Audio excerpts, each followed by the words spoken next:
2 నెలల క్రితం ఒకడు వచ్చాడు. కాషాయ బట్టలు వేసుకొని సనాతన ధర్మాన్ని రక్షించేస్తాను, అది చేస్తాను, ఇది చేస్తాను. ఓకే, రక్షించు, తప్పేం లేదు. కానీ నువ్వు చేసిన పని ఏంటి? నీ బతుకేంటి?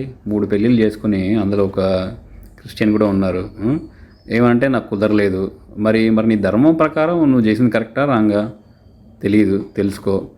ఈరోజు నువ్వు వచ్చావు, నువ్వేదో మాట్లాడుతున్నావు. మరి ఉన్న బొక్కల గురించి కూడా మాట్లాడాలి కదా. నెగిటివ్ పాయింట్స్ కూడా చాలా ఉంటాయి కదా.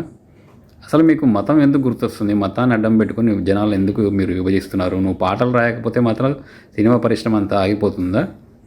నువ్వు రాసిన బూత్ పాటలు, బూత్ సాహిత్యాలు కూడా చాలా ఉన్నాయి కదా. నీకంటే గొప్ప గొప్ప వాళ్ళు చాలామంది ఉన్నారు. క్రిస్టియానిటీ మీద, ఇస్లాం మీద మంచి మంచి తెలుగులో మంచి మంచి పాటలు రాశారు.